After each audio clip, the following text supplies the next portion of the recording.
Hello and welcome to Hank Games Without Hank. My name is John Green. I'm the manager of the AFC Wimbledon Wimbly Womblys, who, as you can see, are well clear at the top of League Two. We're top of the league.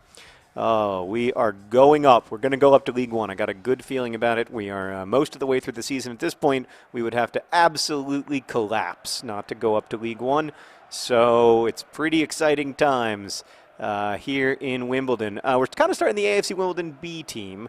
We got Borg Warner in goal there, alternately Warner Chilcott. We've got a new player, H. White, the White House, there in the back. Someone had a good song for him, but I can't remember what it was. Anyway, it's a and then we've got neither John Green today. We're going to try to see if we can win a game with no John Greens starting. Today's video topic, also from the Project for Awesome. So during the Project for Awesome, people could donate to the Foundation to Decrease World Suck in exchange for being able to choose the topic of a Wimbly Wombly video. I want to thank everyone who did that, not only for donating, but also for choosing good video topics so that I, can have fun. Oh, it has to be, but it isn't. But it isn't. Anyway, today's topic is from Oliver. And the topic is that, so once while hiding under a table, I was asked whether I liked Gandalf or Dumbledore better, and I said Gandalf. And of course, nerd fighters were scandalized because they are, I don't want to generalize, but overwhelmingly more supportive of Harry Potter than any other fantasy world, which is great. I love Harry Potter. I love Dumbledore. I think Dumbledore is a first-rate wizard. Definitely one of my top 5 all-time. Oh, you don't give up the run. If you hadn't given up the run, you'd be scoring a goal right now. Anyway, definitely one of my top 5 all-time wizards. However, Dumbledore is probably my top 1 all-time favorite wizard. I think Dumbledore. I mean Gandalf. Sorry, Gandalf is like my top 1 all-time favorite wizard. I think Gandalf made Dumbledore possible, if you know what I mean, like in a literary sense. I think without a precursor like Gandalf, there wouldn't have been a character like Dumbledore. I like Gandalf because I feel like Gandalf is complex, really, really, really complex in his weaknesses and strengths and failures and successes. And don't get me wrong, so is Dumbledore. Again, this is not a good guy, bad guy thing. This is a good guy, better guy thing in my imagination. I'm terrified of the responses that I'm going to get from people because if I say anything bad about Dumbledore at all. So I'm not going to say anything bad about Dumbledore. I just think that for me, it's Gandalf's, his sacrifice, like his heroic sacrifice in Lord of the Rings is more like beautifully drawn for me and was more moving. It was a choice. It was a difficult choice, and it was like a choice made with full knowledge. And there is something I know that's kind of cliche about that, and I get that. By the way, that was a nice punch there from Borg Warner. It's good to see him playing well, even though he's not playing often. He's mentioned that to me several times in his player emails. I'm like, why don't you guys just call? You don't have to email. It's weird. Anyway. Oh, that's a nice cross. Oh, fully committed going in there, but it was all for naught, like so much effort in this world. Plus, like, I grew up, like, the first fantasy book I ever read was The Hobbit, so, like, and Gandalf in The Hobbit is just fantastic. Like, he's a leader, but he's also sort of like a slightly baffled one. Like you get the feeling with Gandalf, like I felt like Gandalf for me when I was a kid, adults reminded me of Gandalf more than they would have reminded me of Dumbledore, if that makes sense. Like Gandalf, I think, like at least in The Hobbit, is a metaphor for adulthood, sort of, or for the way that children see adults. And I think that's true in Harry Potter for Dumbledore as well. I mean, he is like, kind of the ultimate mentor. It has to be. Oh, he's offside. Yeah, Bamba was offside. He was offside. He was offside. I'm so sad. Really struggling to score here. But it's early. It's early. We're still in the first half. We've got a whole second half to play. Oh, that is disappointing, though, just because you could tell that Yabamba was going to score there. Yabamba with the cross! Yeah! Oh! Great save. Great save. I was going to get to sing both the Yabamba song and the Boots Were Made for Strutting song. It was going to be a amazing double chorus of beauty. Oh, come on. Come on! Get down! Oh, you got to get that on goal, or you got to pass it, Yabamba. You got to think a little smarter. You got to think a little smarter. That's disappointing. Newport County with no chances whatsoever, but the AFC Wimbledon Wimbly Womblys, despite several shots, can't make anything happen. Pretty heroic goalkeeping, it must be said, from Newport County's keeper. And a nice save there, I will say, from a nice punch out. But that's the one that should have gone in. That's disappointing. So I guess, yeah, so for me, like, that's what I love about Gandalf, but it's probably also quite personal. I mean, I think, like, that's the experience of writing and reading in general, is that, like, it's a very, like, subjective, personal experience, difficult to, like, really difficult to quantify.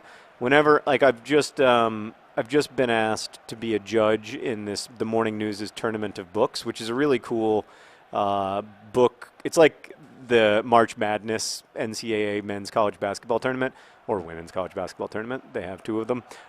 It's like that. It's like that, except for books, and it's funny, and it's done in, like, you know, it's done in good humor. They aren't super serious about it. Oh, the patron saint of lost crosses! Oh, he did a great job keeping possession. Then he did a great job passing, and then it was disappointing. Disappointing finish. This is a little frustrating. We're going to have to go into attack mode here. But I'm not making substitutions. I promised the John Greens the day off. Well, one of them's injured, but I promised the other one the day off, and I'm going to deliver. Get in there. You got to continue your run, strutting on the Ritz. Ah, guys, that's right. At least we're staying attacking. That's good to see. So, anyway, I'm judging this Morning News Tournament of Books, and I'm realizing, you know, I can write a book review. I've reviewed books since I was, you know, since, like, just after I graduated from college. Do not say that was a penalty. Please do not. Oh, it was offside. Okay, good. I've reviewed thousands of books, at least a couple thousand, and I know how to do it. But it's very different to be asked to compare books and to say, like, this book is better than that book, which is essentially the task that, like, award committees are given. You know, find the best book of the year. The Prince Committee finds the best YA book of the year. The Newbery finds the best children's book of the year. Like, that's a very hard job, because you have to compare books and characters, and a lot of times it's very apples and orangey. As is the case in the one that I've been asked to judge. I can't tell you what the two books are yet, but it's very apples and orangey. Like, it's a very difficult thing, and I honestly, like, I feel like I don't feel terribly confident in my decision, to be totally upfront with you. Like, I could be wrong. They're both good books, and that is a little bit the way I feel about. It looks like Yabamba's not going to score a goal today. Oh, how did I put myself in a situation where I don't have any backup strikers, Meredith? What was I thinking exactly? Oh, maybe I do. Maybe that one's down there at the bottom. I do. Green Eggs and Sheringham. He scored in a Lou one time. I don't know if you ever heard about that. Oh, and I also have John Green. I don't know how I didn't notice him. But anyway, I'm going with Green Eggs and Sheringham. I really promised John Green the day off, and I'm going to keep my promise. Hell's Pels started on the bench today because of what he did in the last game, but I'm bringing him back on. And then I think, yeah, I mean, I think everybody else is going to have to kind of suffer through. So a double switch for the AFC Wimbledon Wimbly Womblys here in the 67th minute, and we'll see if we can get a goal out of this thing to get more than a point. We are away from home. So, you know, a point away from home when you're 12 points clear isn't that bad. By the way, if you ever look at the actual people in the background, what they're doing, it's very strange. I encourage you during the quiet times in AFC Wimbledon, Wimbly, Wombly football to watch the supporters doing their weird, like, conga line in place. It's a very, very strange and beautiful thing. I often think about the guy or person who designed that. I think to myself, what was what was that person thinking on that day when they were like, I think I'll give him a conga line. So that's what supporters do at football games, mostly congas. It does happen occasionally, to be fair. So anyway, my point is that it is intensely personal, and I think a lot of it like ends up reflecting like your own experiences while you were reading the book. And so for me, that means that I read The Hobbit and The Lord of the Rings at kind of a more important time of my life as a reader than I read Harry Potter, which was when I was like an adult, and it's just a whole different story, whole different set of like wonders and joys. That said, I really do genuinely like. Oh God, can I get a break? Oh, you were naughty, Chapman. You were bad. So you're going to get a yellow card for naughtiness. That was very naughty. Look at you with the trailing. That's very bad. I'm glad that I hope that you get another one of those, and we have to play 10 against 10 people. It's funny that the Wimbly Wombly players apparently thought that I was going to attempt a cross, when anyone who knows me knows that I can't. Here we go. Cross in the box. It has to be. Oh, and it isn't. Disappointing finish from Green Eggs and Sheringham. I've heard that he's not that good at finishing, actually. So here we go. Here we go. We're just going to turn it all around here in the last 10 minutes. So I think, like, I can't judge them objectively. That's my point. So when I was making that, I was kind of like trying to honor the opinion of my childhood self, for whom, The Hobbit especially, but all the Lord of the Rings books were really important. Like, they just felt so different and far and real, and they were books that my dad had loved too, so like it was something that it was the first time I think I read a book that my dad really liked, and I think he's pretty proud of me, at least in my memory, for reading The Hobbit and like getting into it, and like being able to talk about it with him. And there's something so cool about that, like when your parents kind of even for a second can treat you like an actual proper grown-up. Now, of course, I have that pleasure all the time, but it's much more pleasurable when you're like 11, than it is when you're like 36. So, but yeah, I am still lucky to have parents who treat me like a grown-up. I don't want to take anything away from that, because lots of people don't have such parents. So, yeah, that's good. What, is that the end of the game? I lost? Oh, just another standard 0-0 draw. Well, we are not as good without the John Greens as I had hoped. Important lessons to be gleaned. Hard-working point away from home. I don't know. I'm trying to find the silver lining here. Thank you, Oliver, for donating. Sorry about the poor play that I delivered on your special project for Awesome Day. Best wishes.